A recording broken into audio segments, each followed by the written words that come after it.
Former President Jacob Zuma will make a surprise return to the parliamentary spotlight by attending the State of the Nation address on 6 February 2025. This marks his first appearance at the pivotal event in several years and comes as he assumes a new political identity as the leader of Umkhonto we Sizwe Party. Zuma's decision to attend follows years of distancing himself from the event, citing disagreements with the African National Congress leadership. His renewed engagement hints at recalibration as the political landscape in South Africa undergoes significant transformation. MK Party launched on 16 December 2023. The party has swiftly become a powerful player on the national stage.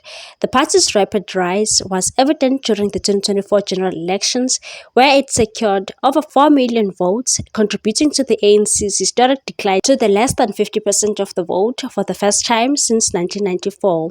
Despite internal challenges, including leadership disputes and financial controversies, the Umkhonto we Sizwe Party has positioned itself as a formidable opposition force. Zuma's presence at SONAS signaled his determination to play a more active role in shaping the country's political discourse. This year's address takes place under the newly formed Government of National Unity following the 2024 elections.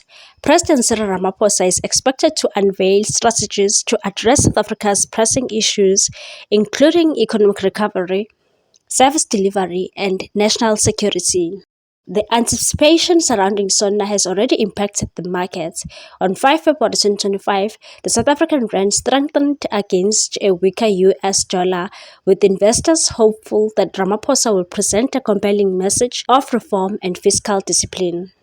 Zuma's decision to attend has sparked diverse reactions. While some view his presence as a potential step toward political unity, others remain skeptical, questioning his motives after years of disengagement. As SONA 2025 approaches, all eyes will be on Parliament to see how Zuma's attendance influences the proceedings and whether it marks the beginning of a new chapter in his political journey. With the nation eager for stability and progress, the presence of a former president turned opposition leader adds another layer of intrigue to what promises to be a defining moment for South Africa. What's your take on this one, people? Thanks for watching. Please subscribe for more news.